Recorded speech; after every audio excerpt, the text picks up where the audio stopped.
Votre ange gardien, à cet instant précis, essaie de vous envoyer un message essentiel, mais le reconnaissez-vous? Le problème, c'est que vous ignorez probablement le langage qu'il emploie. La religion ne vous l'a jamais vraiment expliqué. L'école n'en a jamais soufflé mot. La société, elle l'ignore complètement. Rudolf Steiner, le fondateur de l'anthroposophie, a dédié des décennies à étudier la communication entre les anges et les êtres humains. Et ce qu'il a découvert va changer radicalement votre façon d'interpréter tout ce qui se passe dans votre vie. Il existe 7 signes précis que votre ange utilise pour vous alerter. 7 canaux de communication qui opèrent constamment. 7 formes de messages que la plupart des gens ignorent, jusqu'à ce qu'il soit trop tard. Après cette vidéo, vous ne regarderez plus jamais ces signes de la même manière. Le premier signe est le plus courant et le plus ignoré, les rêves récurrents. Steiner était catégorique. Le sommeil n'est pas seulement un repos physique, c'est un portail. Lorsque vous dormez, votre corps astral, la partie de vous qui ressent et désire, se sépare partiellement du corps physique. Dans cet état, la communication avec votre ange devient beaucoup plus facile. Pendant la journée, votre esprit est trop occupé, des pensées qui s'entrechoquent, des préoccupations qui se disputent votre attention, des stimulations extérieures qui bombardent vos sens. Mais la nuit, lorsque le corps physique se repose, votre ange a enfin une fenêtre d'opportunité. Et il utilise cette fenêtre pour vous envoyer des rêves. Pas des rêves aléatoires, des rêves avec un but. Si vous faites un rêve qui se répète, accordez-y une attention toute particulière. Peu importe s'il vous semble étrange, peu importe s'il n'a aucun sens logique. La répétition est la clé. Votre ange n'abandonne pas facilement. Si le message est important, il vous enverra le même rêve encore et encore, jusqu'à ce que vous y prêtiez attention. Les neurosciences modernes confirment d'ailleurs quelque chose d'intéressant à ce sujet. Des recherches montrent que les rêves récurrents sont souvent liés à des conflits non résolus ou à des décisions en suspens. Le cerveau semble traiter ces questions en boucle. Pendant le sommeil paradoxal, Steiner dirait que ce n'est pas le cerveau qui traite, c'est votre ange qui insiste. Une femme de Dornach a raconté à Steiner qu'elle avait fait le même rêve pendant 3 mois d'affilée. Dans ce rêve, elle voyait une porte qu'elle n'arrivait pas à ouvrir. Toujours la même porte, toujours la même incapacité.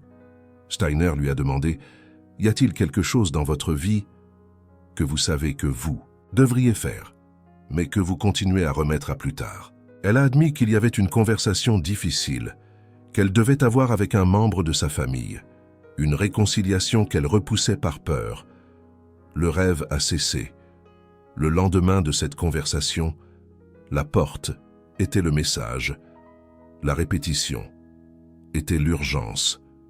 Un autre cas, documenté par Steiner, concernait un homme qui rêvait sans cesse que l'eau envahissait sa maison. 3 fois par semaine, pendant 2 mois, le même scénario. Il se réveillait angoissé, mais balayait cela d'un revers de main en l'attribuant à de l'anxiété. Lorsqu'il a finalement décidé d'enquêter, il a découvert qu'il y avait une fuite cachée dans les fondations de sa maison. Les dégâts auraient été catastrophiques s'ils n'avaient pas été détectés à temps. Son ange voyait ce qu'il ne pouvait pas voir, et il a utilisé les rêves pour l'avertir. Un 3e cas concernait une étudiante qui rêvait sans cesse d'un chemin qui se divisait en 2. Elle restait toujours plantée là, incapable de choisir. Le rêve a persisté pendant des semaines. Elle hésitait entre 2 carrières. Lorsqu'elle a finalement pris sa décision et s'est engagée sur une voie, le rêve a cessé. Steiner a noté que la cessation du rêve est tout aussi significative que son apparition. Lorsque le message est reçu et traité, la répétition s'arrête. Votre ange sait que vous avez enfin compris. Mais il existe un détail crucial sur les rêves que Steiner a souligné. Les rêves d'avertissement authentiques ont une qualité différente. Ils ne se comportent pas comme des rêves ordinaires. Les rêves ordinaires se dissipent rapidement après le réveil. Vous vous en souvenez vaguement pendant quelques minutes, Puis vous oubliez. Les rêves angéliques persistent. Vous vous réveillez et la sensation demeure. Les images restent gravées. Le contenu émotionnel continue de résonner. Des heures après, parfois des jours, si vous vous réveillez d'un rêve et que vous n'arrivez pas à arrêter d'y penser, votre ange essaie probablement de vous dire quelque chose de capital. Le deuxième signe est plus subtil, mais tout aussi puissant. Les coïncidences troublantes. Vous pensez à quelqu'un que vous n'avez pas vu depuis des années. Quelques heures plus tard, cette personne vous appelle. Vous êtes confronté à un problème et vous ne savez pas quoi faire. Un livre tombe de l'étagère. Vous l'ouvrez à une page au hasard. Et là, il se trouve exactement la réponse dont vous aviez besoin. Vous devez prendre une décision difficile. 3 personnes différentes, sans aucun lien entre elles, mentionnent la même chose, le même jour. L'esprit rationnel appelle cela une coïncidence, une statistique, le hasard. Steiner appelait cela le langage angélique. Votre ange ne peut pas vous parler directement. La loi du libre arbitre empêche toute intervention directe, mais il peut orchestrer des circonstances, il peut créer des synchronicités, il peut faire en sorte que les pièces du puzzle apparaissent au bon moment. Jung, contemporain de Steiner, a développé tout un concept à ce sujet. Il a appelé cela la synchronicité, des coïncidences significatives qui ne peuvent être expliquées par une causalité commune. Mais tandis que Jung voyait la synchronicité comme un principe abstrait de l'univers, Steiner y voyait des agents concrets à l'œuvre, des êtres spirituels, travaillant dans les coulisses. Votre ange connaît votre vie, dans des détails que vous n'imaginez même pas. Il sait qui vous allez rencontrer demain. Il sait quel livre se trouve sur l'étagère de votre voisin. Il sait quelle musique va passer à la radio au moment exact. Et il peut orchestrer ces petites choses pour vous envoyer des messages. L'astuce, c'est de prêter attention aux motifs, aux schémas répétitifs. Une coïncidence isolée peut être le fruit du hasard. 2 coïncidences liées méritent de l'attention. 3 coïncidences pointant dans la même direction sont pratiquement un ordre angélique. Une étude de 2023, publiée dans le Journal of Personality and Social Psychology, a montré que les personnes qui prêtent attention aux coïncidences font état d'un plus grand sentiment de sens dans leur vie et prennent des décisions plus alignées sur leurs valeurs profondes. Les chercheurs n'ont pas expliqué pourquoi cela se produit. Steiner l'expliquerait parce que ces personnes écoutent enfin leurs anges. Un détail important concernant les coïncidences. Elles impliquent généralement plusieurs canaux. Vous entendez un mot spécifique dans une conversation, puis vous voyez le même mot sur une affiche. Ensuite, vous recevez un message contenant ce mot. La répétition, à travers différents canaux, est une signature angélique. Votre ange utilise tout l'environnement qui vous entoure pour amplifier le message. Prêtez une attention toute particulière aux coïncidences qui impliquent 3 occurrences. Le chiffre 3 a une signification particulière. Dans la communication angélique, Steiner a observé que les anges confirment fréquemment les messages importants en utilisant des trios de signes. Le 3e signe est fréquemment confondu avec autre chose. Un malaise inexplicable. Vous êtes sur le point de prendre une décision. Elle semble logique, elle semble sensée. Tout le monde autour de vous la soutient. Mais il y a un malaise dans votre poitrine qui ne disparaît pas. Une sensation étrange dans l'estomac. Une inquiétude sans cause apparente. La plupart des gens l'ignorent. Ils l'attribuent à l'anxiété, à un simple nervosisme, à la peur du changement. Rudolf Steiner disait que ce malaise est souvent votre ange qui crie « Attention !» Votre ange ne peut pas vous forcer à changer d'avis. C'est la loi du libre arbitre. Mais il peut envoyer des sensations. Il peut activer des systèmes du corps que vous ne contrôlez pas consciemment. Le système nerveux autonome, cette partie du corps qui régule les choses sans votre participation consciente, est l'un des canaux préférés de communication angélique. Ce nœud à l'estomac avant une réunion, cela peut être du simple nervosisme, ou cela peut être votre ange qui essaye de vous avertir de quelque chose que vous n'avez pas encore perçu. Cette tension dans les épaules quand vous pensez à une personne spécifique, cela peut être du stress accumulé ou cela peut être un avertissement que cette personne n'est pas fiable. Cette difficulté inexplicable à dormir la nuit avant un événement, cela peut être de l'excitation ou cela peut être votre ange qui essaie de vous maintenir éveillé pour que vous reconsidériez. La différence entre un malaise normal et un avertissement angélique réside dans la qualité de la sensation. Un malaise normal se rapporte à la peur de quelque chose de spécifique. Vous savez de quoi vous avez peur, vous pouvez le nommer. Un malaise angélique est plus diffus. Vous ne savez pas expliquer exactement ce qui ne va pas. Vous savez seulement que quelque chose ne va pas, profondément. Et quand vous ignorez ce signal et que vous poursuivez malgré tout, vous découvrez souvent après que votre ange avait raison.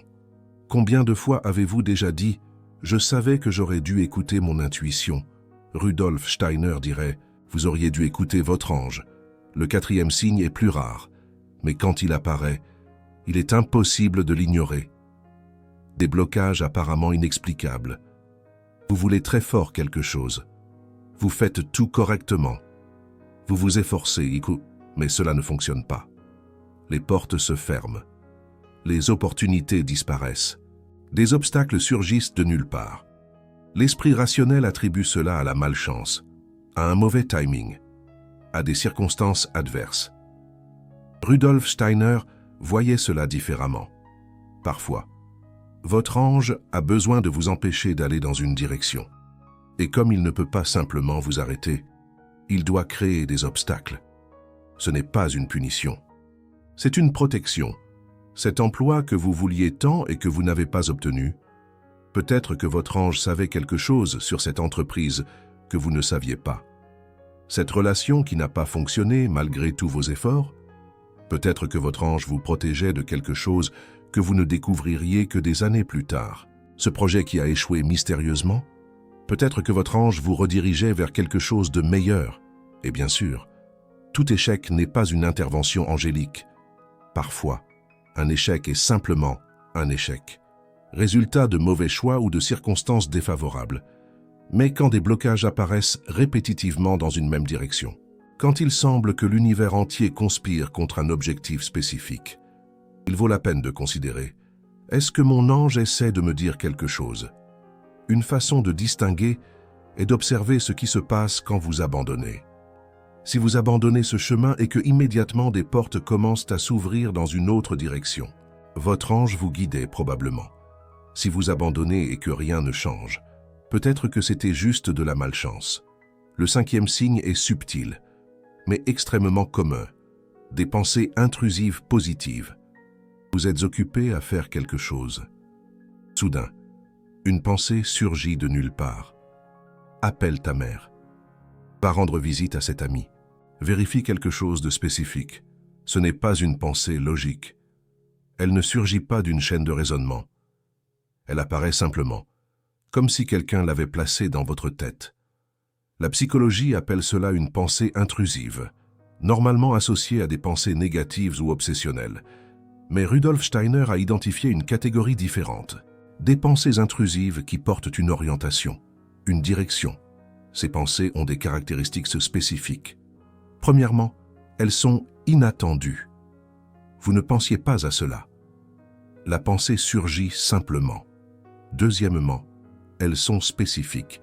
Ce n'est pas « tu devrais être une meilleure personne », c'est « appelle ta mère maintenant ». Troisièmement, ça, elles portent une sensation d'urgence légère, pas de panique, mais une clarté que cela devrait être fait. Quatrièmement, quand vous ignorez, elles reviennent, parfois répétitivement dans la même journée. Votre ange utilise vos propres processus mentaux pour vous envoyer des messages. Il ne peut pas parler de l'extérieur. Alors, il parle de l'intérieur. Le défi est de distinguer les pensées angéliques des pensées communes. Les pensées communes surgissent d'associations. Vous voyez quelque chose qui vous rappelle quelqu'un.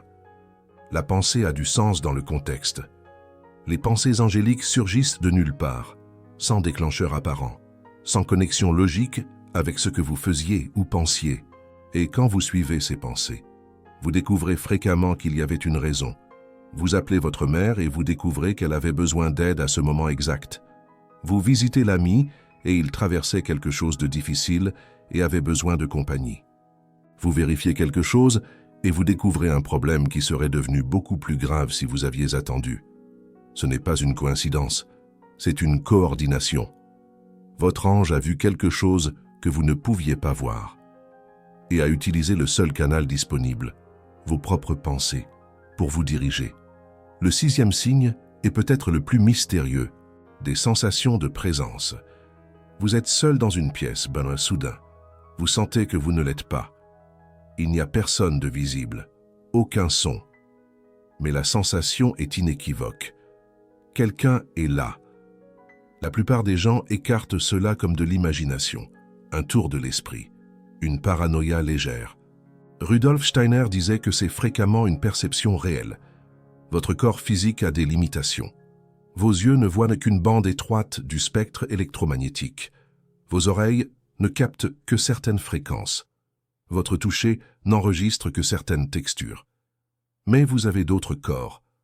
Le corps éthérique, qui anime votre corps physique. Le corps astral, qui sent et désire. Le moi, qui pense et décide. Les corps subtils ont des perceptions que le corps physique n'a pas. Et quand votre ange s'approche, ces corps subtils perçoivent la sensation de présence et votre corps astral détectant la proximité de votre ange.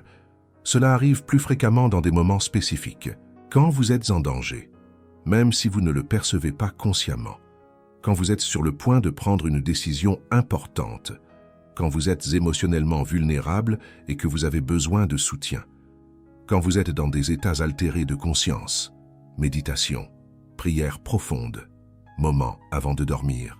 Des recherches en neurosciences montrent que la sensation de présence peut être induite artificiellement en stimulant certaines régions du cerveau, spécifiquement la jonction temporo-pariétale. Les matérialistes utilisent cela comme preuve que la sensation est seulement de la neurologie, rien de surnaturel. Steiner aborderait cette même donnée d'une manière différente. Le cerveau humain a été conçu pour percevoir des présences invisibles. La jonction temporo-pariétale est le hardware qui traite ces perceptions. Quand un ange s'approche, cette région s'active, tout comme votre cortex visuel s'active quand il y a de la lumière. La sensation n'est pas une illusion. C'est la perception d'une réalité que vos yeux ne peuvent pas voir. Si vous avez déjà senti que vous n'étiez pas seul, alors que vous l'étiez clairement, votre ange était probablement là, et il avait une raison d'être là. Steiner a rapporté des cas de personnes qui ont ressenti des présences intenses dans des moments critiques. Un chef d'entreprise a senti une présence tellement forte dans son bureau, la nuit, qu'il a décidé de rentrer chez lui plus tôt. Normalement, il serait resté tard pour signer un contrat important. La présence l'a tellement incommodé qu'il est parti. Le lendemain matin, il a découvert que le contrat contenait des clauses occultes qui auraient ruiné son entreprise. L'autre partie espérait qu'il le signerait à la hâte, sans l'examiner attentivement. Son ange était littéralement entre lui et un désastre financier.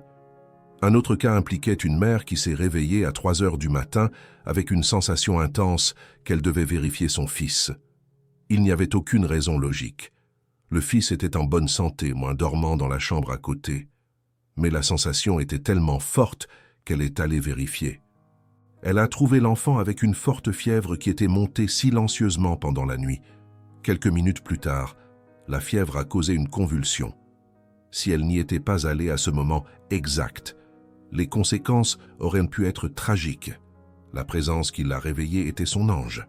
L'urgence qu'elle a ressentie était réelle. Le 7e signe est le plus puissant et le plus rare. Un changement subit de perspective. Vous êtes coincé dans un problème. Vous ruminez, vous souffrez. Vous voyez tout d'une certaine manière. Soudain, sans raison apparente, tout change. Le problème n'a pas disparu. Les circonstances sont les mêmes, mais vous voyez les choses d'une manière complètement différente. Ce qui semblait impossible semble maintenant simple. Ce qui semblait une tragédie semble maintenant une opportunité. Ce qui semblait la fin semble maintenant le commencement. Les psychologues appellent cela un insight, un moment aha. une restructuration cognitive spontanée. Steiner appelait cela une intervention angélique directe. Votre ange ne peut pas changer vos circonstances sans violer votre loi du libre arbitre. Mais il peut changer la façon dont vous voyez les circonstances.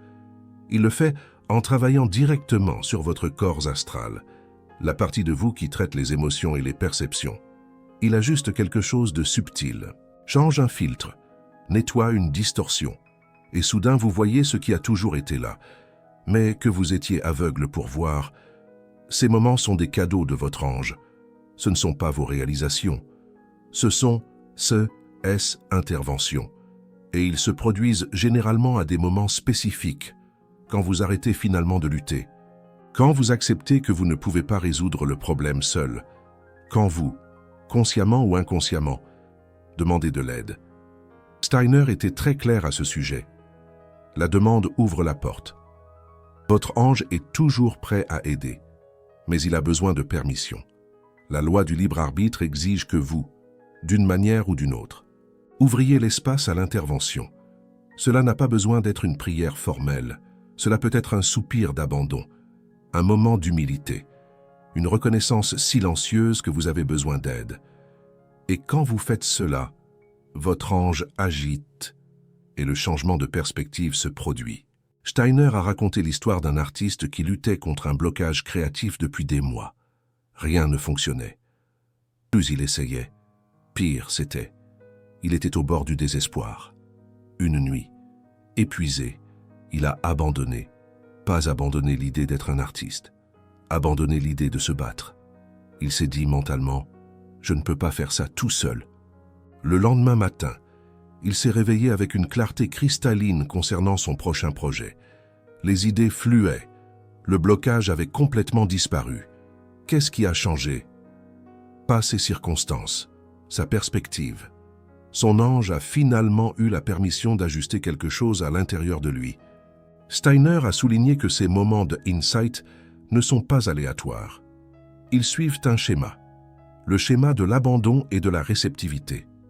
Tant que vous luttez seul, tant que vous croyez que vous pouvez tout résoudre avec vos propres efforts, vous fermez la porte à l'aide angélique. Ce n'est pas que votre ange refuse d'aider, c'est que la loi du libre arbitre exige que vous, d'une manière ou d'une autre, demandiez ou permettiez. La demande n'a pas besoin d'être élaborée. Cela peut être un simple « j'ai besoin d'aide ». Et quand vous ouvrez vraiment cet espace, l'intervention se produit. Maintenant que vous connaissez les 7 signes, une question pratique se pose. Que faire quand vous en identifiez un? Steiner a offert des orientations spécifiques. Premièrement, arrêtez-vous. La plupart des gens reçoivent des signes et continuent de courir. Trop occupés pour traiter, trop distraits pour intégrer. Quand vous identifiez un signe, arrêtez littéralement ce que vous êtes en train de faire. Même si ce n'est que pour une minute, votre ange a besoin de votre attention. Si vous ne faites pas attention, le message se perd. Deuxièmement, demandez. Posez une question mentale simple. Qu'est-ce que vous essayez de me dire? N'attendez pas une réponse en mots. Attendez-vous à une sensation, une clarté, une direction.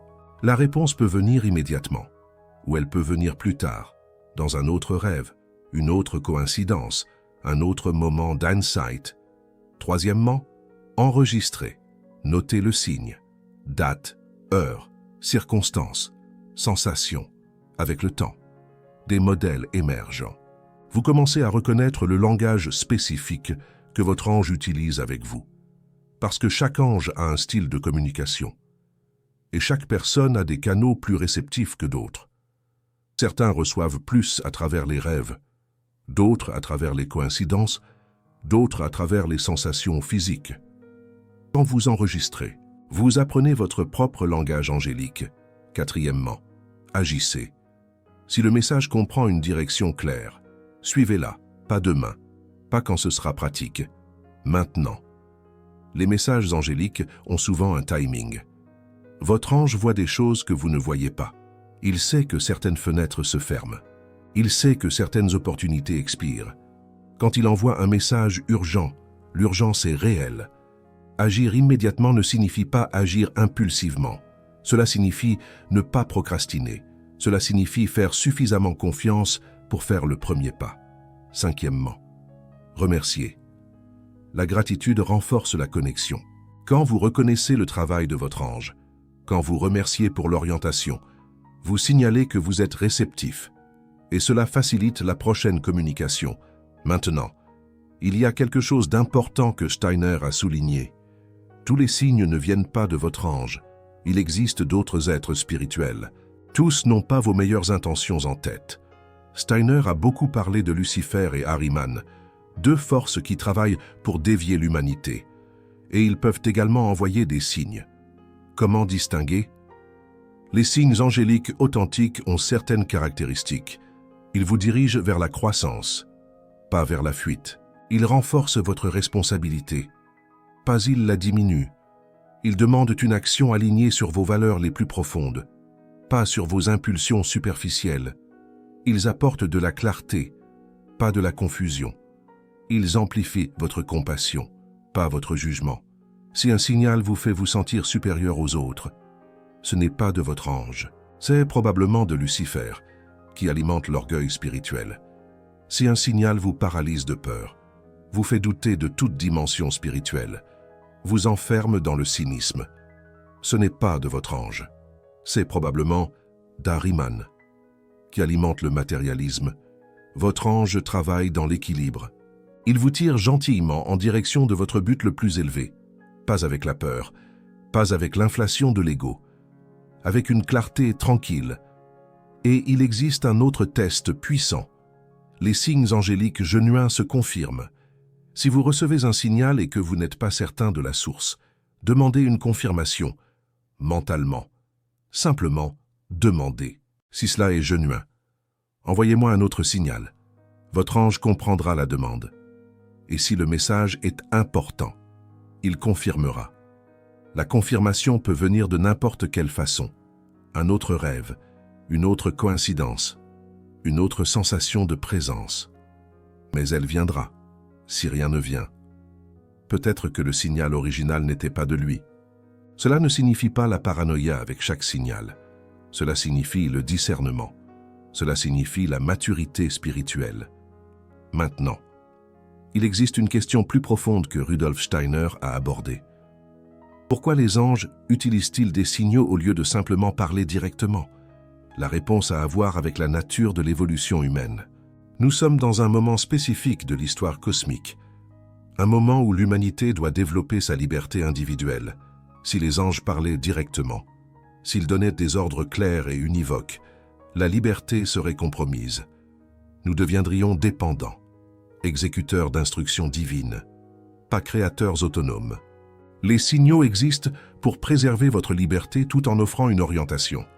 Vous pouvez ignorer un signal. Vous pouvez l'interpréter de diverses façons. Vous pouvez choisir de ne pas agir. Cette liberté est sacrée et c'est la raison d'être de l'existence humaine.